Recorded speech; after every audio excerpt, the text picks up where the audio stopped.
नमस्कार, मैं हूं आशीष वर्मा। सीएनबीसी आवाज मोतीलाल ओसवाल स्टूडियोज में आप सबका स्वागत है। बारी है आज के मॉर्निंग कॉल की और शुरुआत सुबह की टॉप हेडलाइंस के साथ।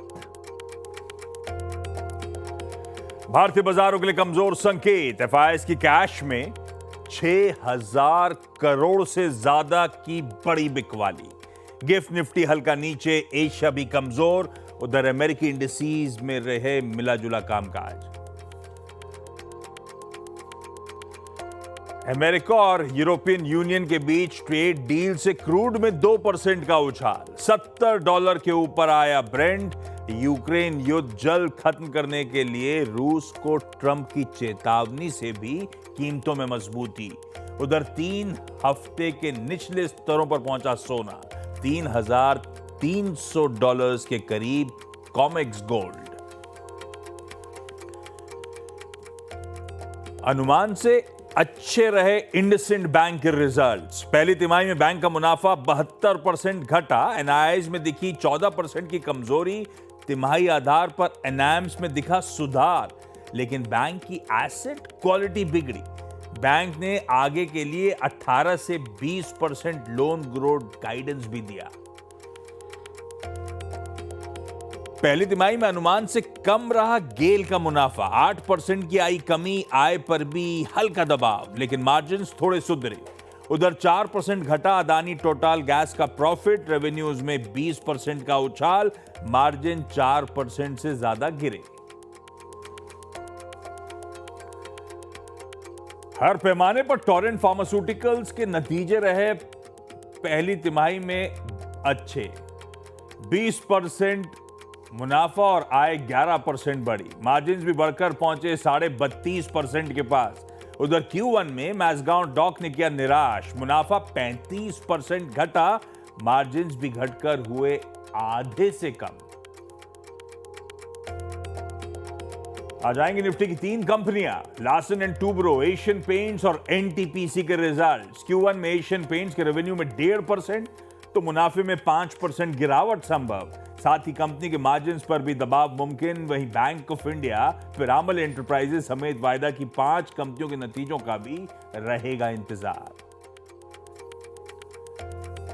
और लोकसभा में ऑपरेशन सिंदूर पर आज दूसरे दिन होगी बहस। अमित शाह भी दोपहर 12 बजे विपक्ष के सवालों का देंगे जवाब। प्रधानमंत्री नरेंद्र मोदी शाम को देंगे समापन भाषण। कल विदेश मंत्री ने कहा था, सीज फायर पर मोदी ट्रंप में नहीं हुई कोई बात।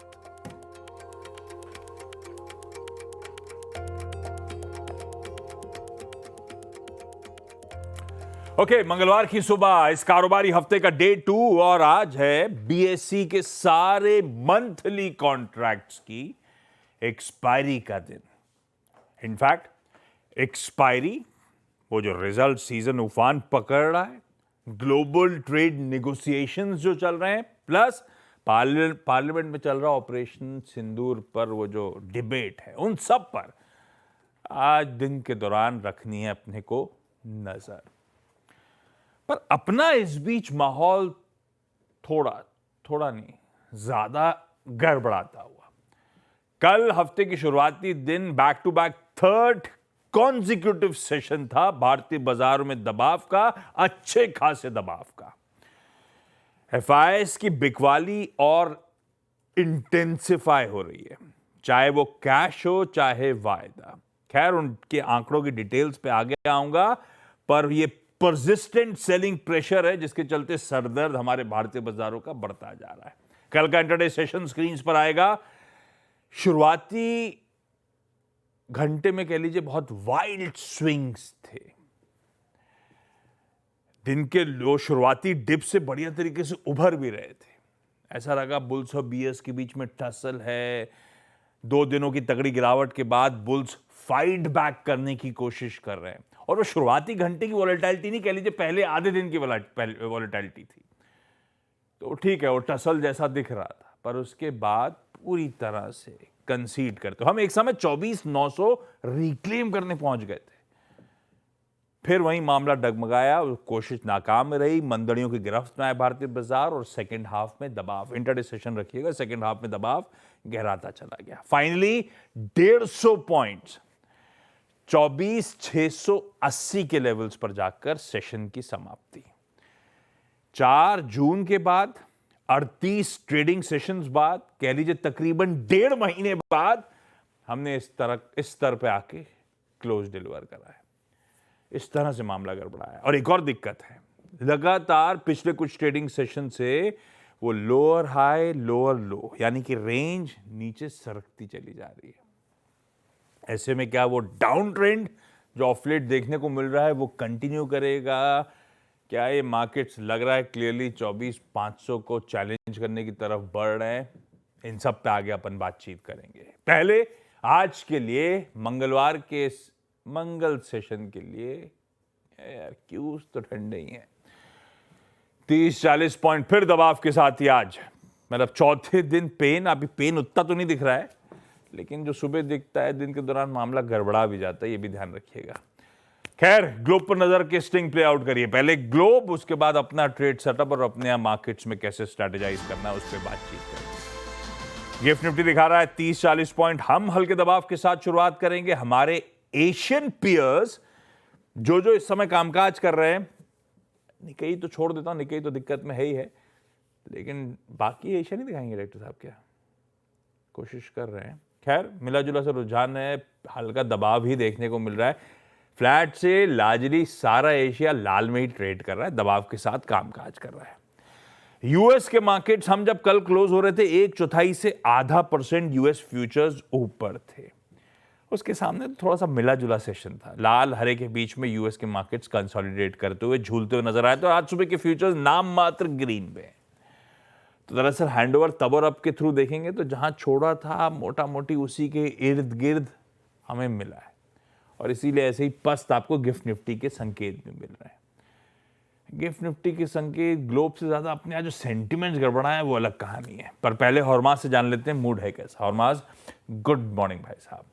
गुड मॉर्निंग आशीष। और मूड तो वेट एंड वॉच वाली जो स्थिति है उस तरह का है, क्योंकि कल जिस तरह के फ्यूचर्स बढ़त दिखा रहे थे यूएस और यूरोपियन यूनियन के बीच में जो डील हुई, उस तरह का प्राइस एक्शन बाजार में देखने नहीं मिला। और डाउ जोन्स तो गिरावट के साथ बंद हुए, और बाकी के दोनों भी भले रिकॉर्ड स्तरों पर बंद हुए हो, S&P 500 और नैस्डैक, मगर उनमें भी कोई ऐसा तगड़ा प्राइस एक्शन देखने नहीं मिला, क्योंकि बाजार अब कह रहा है कि चलिए डील वील तो होती रहेगी, वो तो ठीक है, अब आप नंबर्स लेकर आइए। नंबर्स ज़्यादा ज़रूरी है, क्योंकि आने वाला जो कल आज से जो डेटा की झड़ी लगने वाली है वो शुक्रवार तक चलेगी। तो उस वजह से बाजार जो है थोड़े से वेट एंड वॉच मोड में है। मगर इस ट्रेड डील का किसी एक एसेट क्लास को अगर फ़ायदा हुआ है तो वो है डॉलर। बहुत अरसे के बाद पहली बार किसी ट्रेड रिलेटेड डेवलपमेंट्स में डॉलर में बढ़त देखने मिली। कल 1% से ज़्यादा की बढ़त देखने मिली, और 98 के ऊपर और 98.5 के ऊपर डॉलर इंडेक्स जाकर के कामकाज कर रहे हैं। 99 के करीब जो है वो फिर से जा रहा है, और ये महीना जुलाई का 2025 में डॉलर का सबसे अच्छा महीना साबित हो सकता है, ये डेटा आपको दिखा रहा है। लेकिन डॉलर की मजबूती से हुआ ये कि यूरो में कमज़ोरी हो गई। यूरो जो डॉलर के मुकाबले मजबूत होता जा रहा था, वो उसमें 2 महीने में सबसे बड़ी गिरावट यूरो में देखने मिली, वहाँ पर कमज़ोरी हुई। लेकिन यूरोपियन यूनियन के साथ ये जो डील हुई है उसमें काफ़ी सारे लोग नाखुश हैं। हम कल भी इस बारे में बात कर रहे थे कि जर्मनी के काफ़ी सारे जो इंडस्ट्री बॉडीज़ है उन्होंने निराशा जताई है इस तरह की डील से। खास करके जर्मनी की जो ऑटो लॉबी है, वहाँ के जो ऑटोमोबाइल इंडस्ट्री के अध्यक्ष है, उन्होंने ये कहा है कि चलिए ठीक है डील हो गई, इससे एक चीज़ तो हुई कि वो जो अनिश्चितता थी वो ख़त्म हो जाएगी, लेकिन होगा इससे ये कि सभी कार मैन्युफैक्चरर्स के खर्चे बढ़ जाएंगे, और वो भी उस वक्त जब ये सारी कंपनियां अपने आप को ट्रांसफॉर्म करने की कोशिश कर रही है। वो उस वजह से एक और हेडविंड जो है उसमें जुड़ गई है, ये अतिरिक्त टैरिफ की। और ज़्यादा ज़रूरी ये होगा कि कागजी तौर पर इस डील को किस तरह से ढाला जाता है, वो एक बड़ा फैक्टर होगा। यूरोपियन ऑटोमोबाइल मैन्युफैक्चरर एसोसिएशन ने भी ये कहा है कि ये डील से ना सिर्फ यूरोपियन यूनियन बल्कि यूएस में भी कार कंपनियों और कार खरीदने वालों को भी नुकसान होगा, क्योंकि उन्हें ज़्यादा कीमतें चुकानी होंगी। और साथ ही साथ सभी जो जर्मन कार मेकर्स है, फिर चाहे वो BMW हो, पोर्श हो, सभी जो है वो नुकसान के साथ ही कल बंद हुए। लेकिन मॉर्निंग स्टार का ये कहना है कि इस डील से अगर किसी को फ़ायदा होगा तो वो पोर्श है, मर्सिडीज़ है, BMW है और वोक्सवैगन है, इन कंपनियों को फ़ायदा होगा। लेकिन उस डील से एक सेक्टर को बाहर रखा गया था कल, फार्मा तो चलिए वो तो उसमें था ही, लेकिन एक सेक्टर को जिसमें बाहर रखा गया था वो था वाइन एंड स्पिरिट्स। उस सेक्टर को बाहर रखा गया था, उसमें अब तक कोई टैरिफ लगाया नहीं गया है और दोनों पार्टियों ने ये कहा है कि उसकी डील जो है, उसका स्ट्रक्चर जो है अलग से किया जाएगा, उसे अलग से रखा जाएगा। और वहाँ की जो कंपनियां हैं उन्होंने तो ज़ीरो टैरिफ्स की मांग की है कि भाई अगर टैरिफ लगाएंगे, एक तो पहले ही कंज्यूमर सेंटिमेंट खराब है, उनके स्पेंडिंग हैबिट्स कम हो रहे हैं और प्रेफरेंसेस बदल रहे हैं, उसमें अगर आप टैरिफ भी लगाएंगे तो इंडस्ट्री को और भारी नुकसान पहुंच सकता है। ये वहाँ की वाइन और स्पिरिट्स इंडस्ट्री ने चेतावनी दी है। डोनाल्ड ट्रंप ने कल फिर कहा कि भाई 200 देशों के साथ डील करना तो संभव है नहीं, तो हम 15 से 20% का ब्लैंकेट टैरिफ लगा देंगे। पहले वो 10% की बात कर रहे थे, अब 15 से 20% की बात कर रहे हैं। तो उनके बेसलाइन टैरिफ के नंबर जो है वो हर रोज बदल रहे हैं। तो शुक्रवार को जब डेडलाइन लैप्स होगी तो वो अंत में कौन सा टैरिफ लगाएंगे, कितना टैरिफ लगाएंगे, इस वजह से भी बाजार थोड़ा सा कॉशियस है। और यूएस, कनाडा और उन सभी से बातचीत जो है वो चल रही है। और चीन के साथ जो बातचीत चल रही है स्वीडन में, आज उसका दूसरा दिन है। तो वहाँ से अगर कोई निष्कर्ष निकल कर आता है तो वो ध्यान में रखना ज़रूरी होगा। टैरिफ में आज तक हमने सुना है कि सभी कंपनियों को नुकसान हुआ है, जिस वजह से उन्होंने अपने अनुमान कम किए हैं। यहाँ पे कंपनी को फ़ायदा पहुँचना था, वो पहुँचा नहीं, उस वजह से उसने अपने अनुमान कम कर दिए। वो कंपनी थी वर्लपूल के अपने नतीजे कल आए, जिसमें उन्होंने अपने ईपीएस के अनुमान को, फुल ईयर के ईपीएस अनुमान है, उन्हें काटा है। पहले $10 के अनुमान थे, अब उसे काटकर $6 से $8 किया है, जो कि एनालिस्ट एक्सपेक्टेशन से भी कम थे। उन्होंने ये कहा कि जो हम तो हमारा सारा सामान ज़्यादातर यूएस में ही बनाते हैं, तो टैरिफ को लेकर के जो फायदा हमें होना था वो पहुंचा नहीं है, क्योंकि बाकी सारी कंपनियों ने इंपोर्ट्स जो है अपने एक्सेलरेट कर लिए थे डेडलाइन से पहले। मार्केट शेयर में थोड़ी सी कमी आई है, मगर सेकेंड हाफ में जो है थोड़ा सा रिवर्सल हो सकता है, क्योंकि इंपोर्ट्स जो है वो कम होंगे, ये वर्लपूल ने भरोसा जताया है। लेकिन इस वजह से आफ्टर आवर्स में शेयर जो है उसमें 14% की गिरावट देखने मिली। आज पीएनजी, यूनाइटेड हेल्थ, एस्ट्राजेनेका सबके नतीजे आने हैं। आज बोइंग के नतीजे आने हैं, ट्रेड डेफिसिट का डेटा आना है, कंज्यूमर कॉन्फिडेंस का डेटा आना है। तो आज अर्निंग्स और मैक्रो डेटा की जो झड़ी लगनी थी वो आज से शुरू होगी। फेड की 2 दिनों की बैठक आज से शुरू होगी। काफ़ी सारे ट्रिगर है, बाकी इस वजह से मार्केट्स थोड़े से वेट एंड वॉच मोड में है।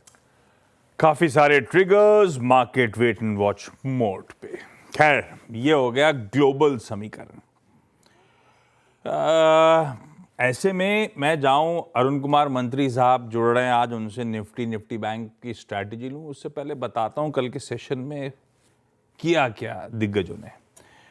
भाई पहले तो इंस्टीट्यूशनल एक्टिविटी कैश में लेकर आता हूं।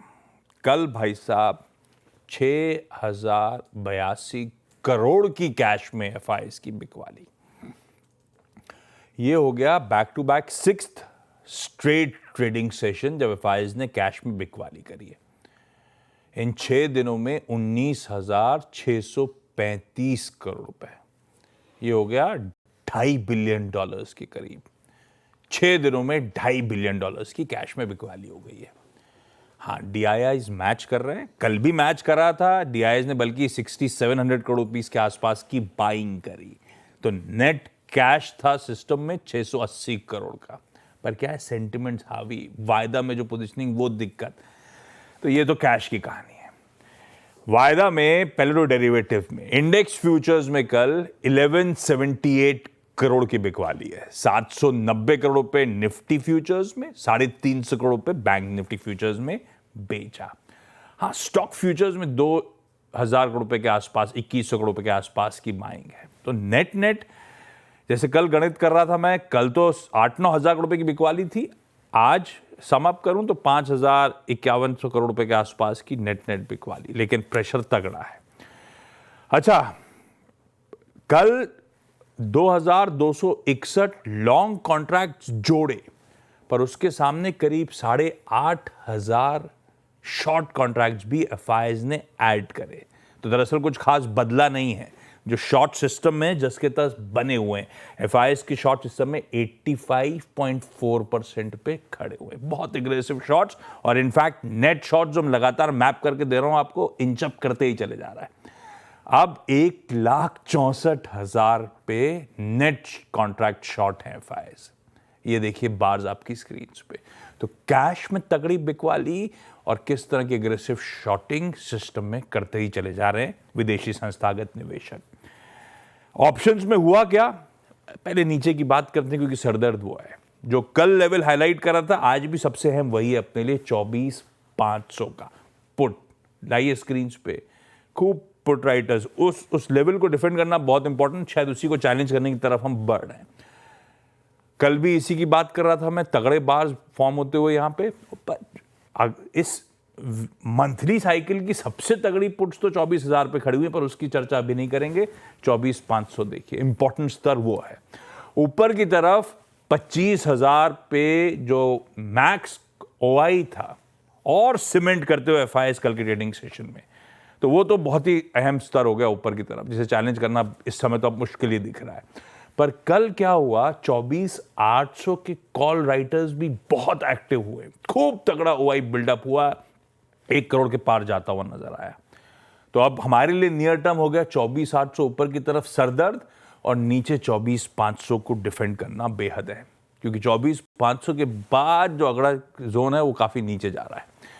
खैर ये सब तो डेटा में है, डेटा, सेंटिमेंट्स और स्किल सेट सबका निचोड़ लेके मंत्री साहब जुड़ गए हैं मार्केट्स के अप्रोच को लेकर। मंत्री साहब, पेन बढ़ रहा है, दिक्कतें बढ़ रही हैं, और ऐसा कुछ हो नहीं रहा है कि डगमगाए एफआईएस और सीमेंट कर रहे हैं अपनी पोजीशन, ऐसा लग रहा है।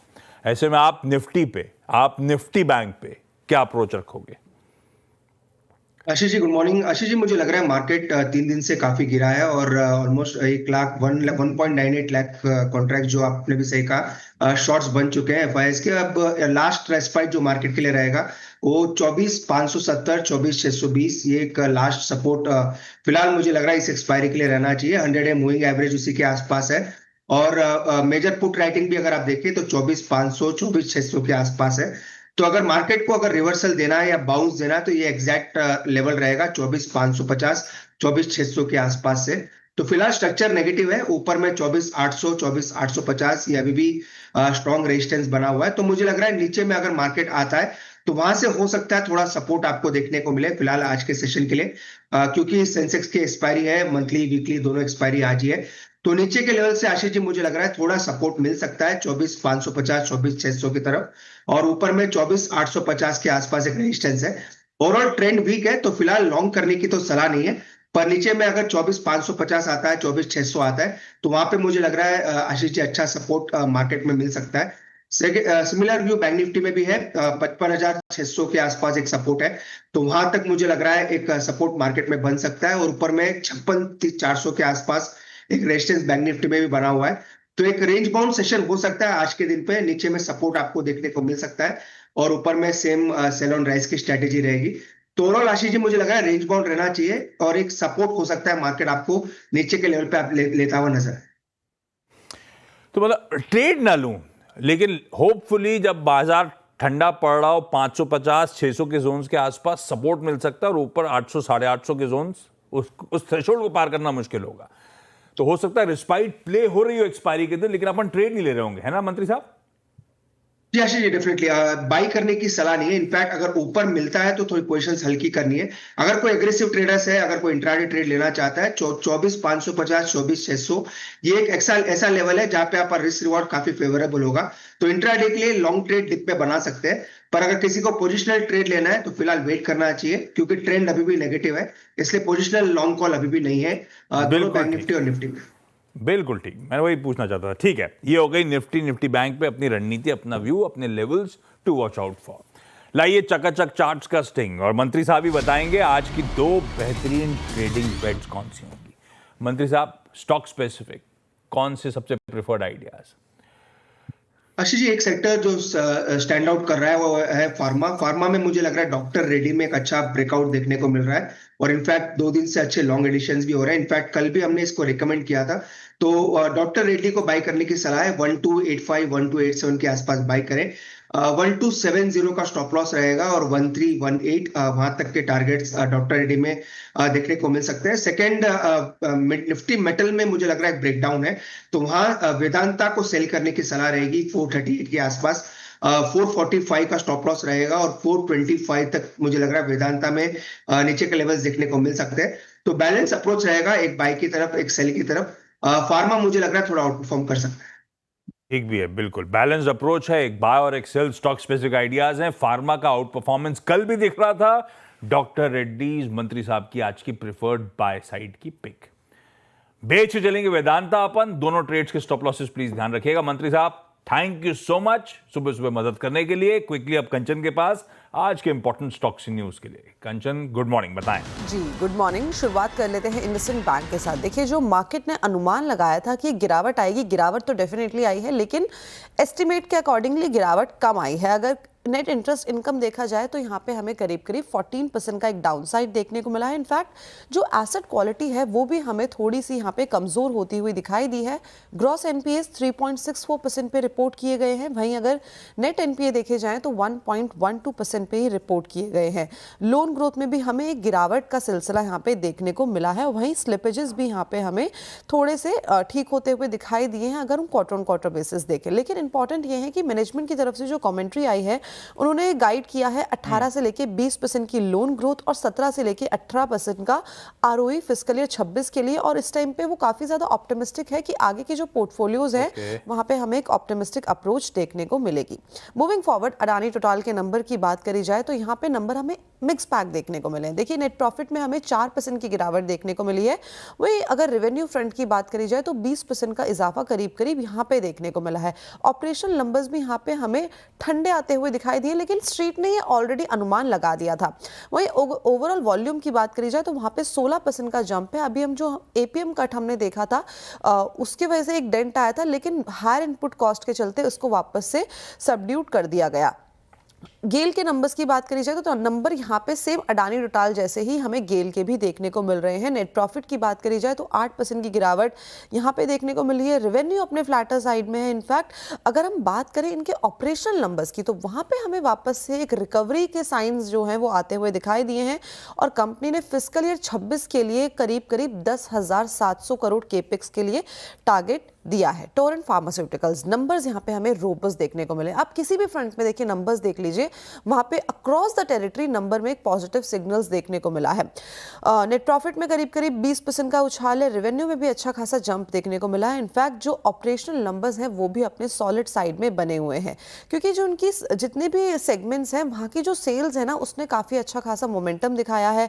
अगर हम इंडिया के रेवेन्यू की बात करें तो 11% की बढ़त यहाँ पे देखने को मिली है, बिकॉज जो इनकी फोकस थेरेपी है उसने एक अच्छा खासा शानदार परफॉर्मेंस दिखाया है। इनफैक्ट यूएस के मार्केट का जो रेवेन्यू है ये भी हमें साल दर साल करीब करीब 19% तक बढ़ता हुआ नजर आया है।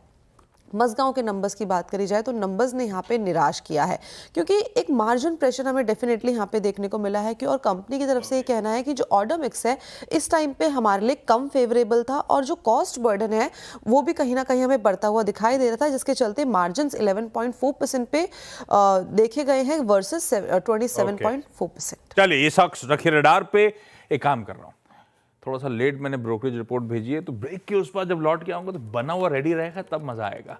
तो आज की ब्रोकरेज रिपोर्ट ब्रेक के उस पार, और साथ साथ अपने साथ होंगे पृथ्वी फिनमार्ट के मनोज कुमार जैन साहब। जैन साहब बताएंगे आज की बढ़िया कमोडिटी कॉल। जैन साहब गुड मॉर्निंग, आ रहा हूं ब्रेक के उस पार। यस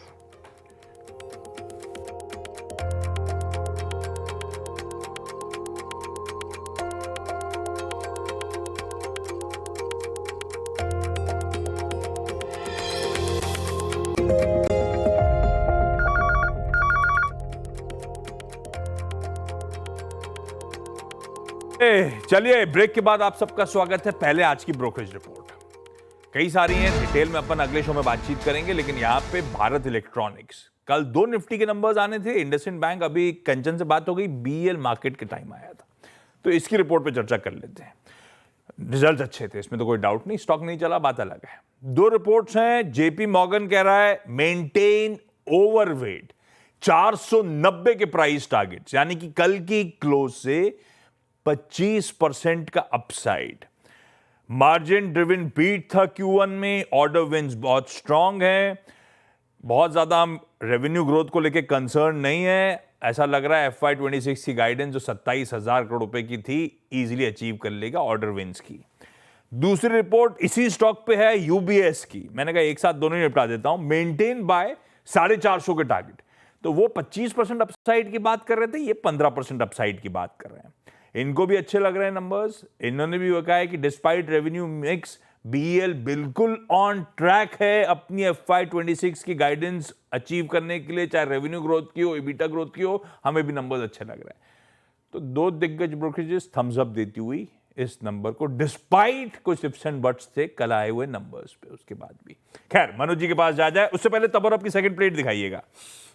डॉलर इंडेक्स भाई साहब कल और आज के बीच में अच्छा खासा इंच अप हो रहा है, इस पे नजर रखेंगे। क्रूड, ये जो ट्रेड डील स्टिच हो रही है उससे शायद भरोसा बढ़ रहा है, $70 के ऊपर आता हो, और क्योंकि ग्लोबली अनसर्टेनिटी ऐसी ट्रेड डील से कम हो रही है, शायद इसीलिए गोल्ड कूल ऑफ करता हुआ। तो काफी वेरिएबल्स हैं स्क्रीन पे आपके मनोज जी, लेकिन ट्रेड का लेना है।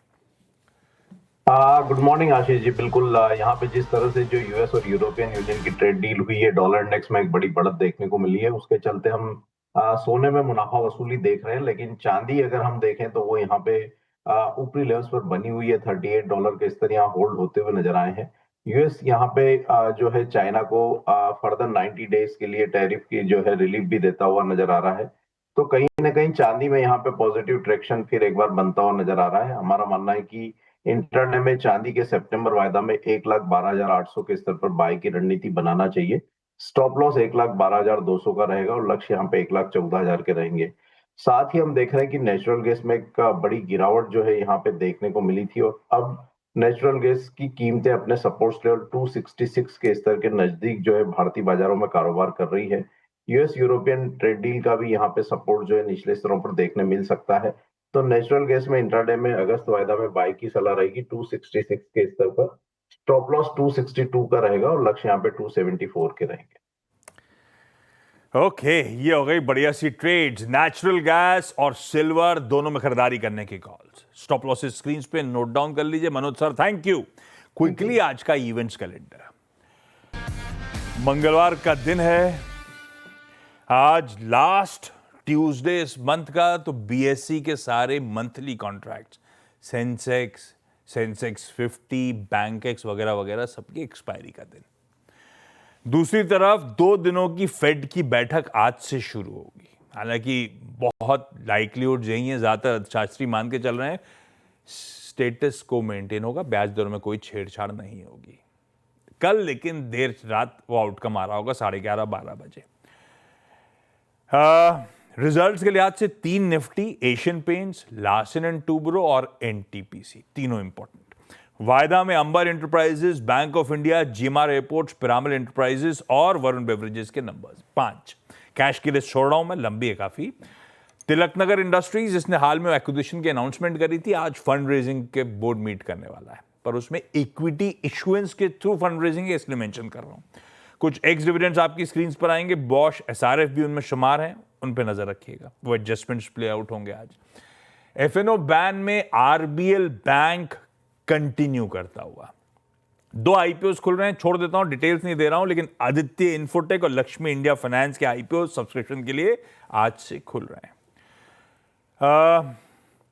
मॉनसून सेशन आज इंटरेस्टिंग, कल भी इंटरेस्टिंग था। आज लोकसभा में वो जो ऑपरेशन सिंदूर रिलेटेड डिबेट है वो कंटिन्यू कर रहा होगा। अमित शाह सर 12 बजे एड्रेस करेंगे पार्लियामेंट को। आज राहुल गांधी साहब भी एड्रेस कर रहे होंगे, और प्लस बहुत लाइकली है कि पीएम मोदी शाम को बोल रहे होंगे। इवन राज्यसभा में आज से डिस्कशन ऑपरेशन सिंदूर पे शुरू होगा, जिसको लीड कर रहे होंगे डॉक्टर एस जयशंकर, हमारे एक्सटर्नल अफेयर्स मिनिस्टर। वो जो यूएस चाइना के बीच में ट्रेड डील नेगोशिएशन चल रहे हैं, डे 2 दिनों की बातचीत होनी थी, आज होपफुली कुछ आउटकम आ रहा हो, देखते हैं वहां से। वो आज डिस्कशन कंटिन्यू कर रहा होगा। यूएस में जोल्ट्स के जॉब ओपनिंग की रिपोर्ट आ रही होगी। यूएस रिजल्ट्स, हॉर्मास वर्लपूल की बात कर रहे थे, ऐसे ही कुछ ऐसी कंपनीज हैं जिनका इंडिया बिजनेस एक्सपोजर भी है। Visa, PNG, L'Oreal, AstraZeneca, Merck, इन सब के नंबर्स यूएस में आ रहे होंगे आज। आईएमएफ अपनी वर्ल्ड इकोनॉमिक आउटलुक का अपडेट शेयर कर रहा होगा। जुलाई मंथ का अपडेट सामने आएगा। वैसे एनसीआर वीरू पता नहीं सुबह से दिख नहीं रहे हैं, शायद इसीलिए भी कि आज से फुल स्केल मॉक ड्रिल की शुरुआत हो रही है एनसीआर में। तो दिल्ली के सारे रीजन से लेकर आसपास के सारे डिस्ट्रिक्ट्स इंक्लूडेड हैं। मेजर अर्थक्वेक के लिए अगर उस तरह की सिचुएशन बन रही है तो उसके लिए ये मॉक ड्रिल मेरे ख्याल से अब तक की हिंदुस्तान की हिस्ट्री में सबसे बड़ी मॉक ड्रिल इस समय कंडक्ट हो रही है दिल्ली में, आज से होगी। और आज वैसे मुझे याद नहीं था, वो क्या फैमिली ग्रुप्स बता देते हैं सुबह सुबह। आज नागपंचमी है भाई, आप सबको बधाई। दूसरा न्यूज़पेपर में टटोला तो पता चला मुझे आज इंटरनेशनल टाइगर्स डे भी है। गिफ्ट निफ्टी के पस संकेतों के साथ छोड़े जा रहा हूं, हल्के दबाव के साथ आज फिर शुरुआत होने के इंडिकेशंस। ब्रेक के उस पर जब लौटेंगे तो आज का सीधा सौदा। नमस्कार।